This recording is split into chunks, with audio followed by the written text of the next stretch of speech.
Here are 6 ways to improve your aim, presented by Fortnite Master. In this video, we'll be going over some tips for controlling bloom and hitting shotgun shots in close quarter combat, while explaining aiming techniques like tracking and flicking. Before we delve into things like bloom, close quarter combat, and aiming techniques, it's important to know the 2 different types of weapon mechanics in Fortnite: hit scan and projectile based. Other than snipers and explosives, every weapon in Fortnite uses hit scan mechanics. Hit scan means the bullets don't have any travel time.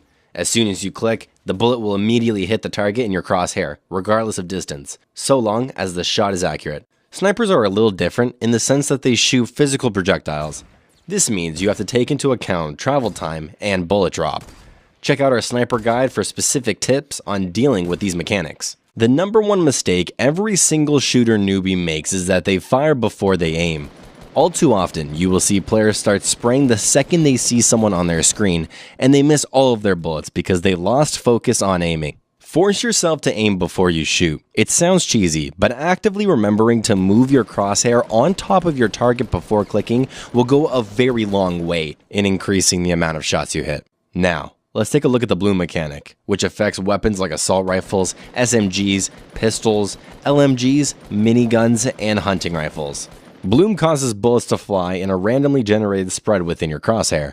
Certain weapons like the thermal assault rifle and the scoped assault rifle are unaffected by bloom. For these 2 weapons, as long as your crosshair is on the enemy when you fire, your bullet will hit. The majority of weapons in Fortnite have bloom, which has become one of the most notorious mechanics in the game. As a result, a huge part of aiming better is learning how to control and minimize bloom. Minimizing bloom is all about controlling your crosshair size. The smaller the crosshair, the smaller the potential area for bullet spread. Spraying non-stop will increase the size of your crosshair a lot more than a controlled tap firing. Crouching and staying still will noticeably reduce your crosshair size, minimizing bloom the most, while standing and running will make your crosshair much larger, giving your bullets a huge area to randomly spread throughout. First shot accuracy is the go-to option to help counteract bloom. If you wait for a second when aiming down sights with pistols, ARs, or LMGs, your first shot becomes 100% accurate.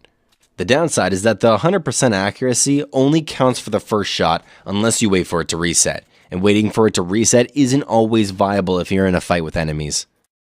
Another great option, which is just a step down from first shot accuracy, is controlled fire. This is the middle ground between first shot accuracy and a full-on spray, and it's useful in a lot of situations. Typically, controlled fire is the most useful at mid-range.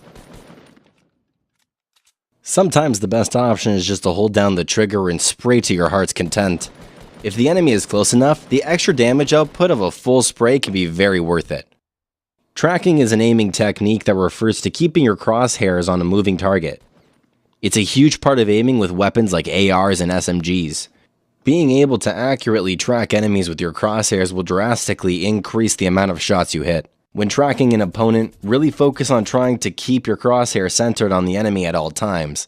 It's easy to get distracted by any number of things while fighting, so try to maintain as much focus as possible on crosshair placement. On PC, lowering your sensitivity can help a ton with successfully tracking moving opponents. A cool way to practice this is in Playground with some bouncers and an ATK.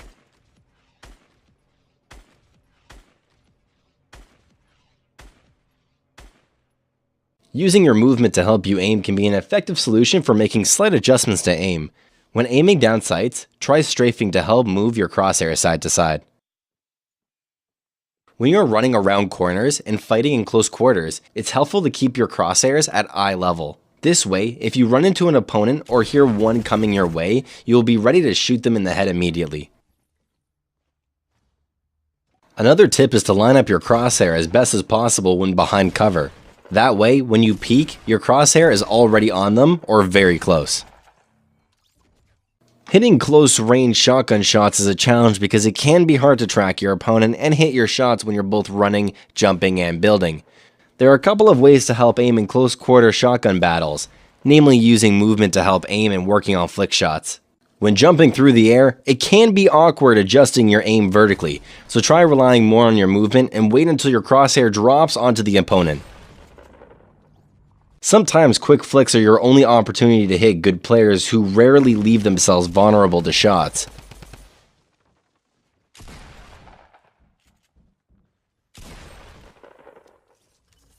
Farming materials provides a great opportunity to practice your flick accuracy and make destroying trees a little more engaging. Pick a spot to hold your crosshair and flick to the circle right when your pickaxe is about to hit every time. If you're really serious about improving your aim, there are games that can help you train in a controlled environment. Aim Booster is a great free option that runs out of your browser. There are more intensive simulators that are available, but you'll have to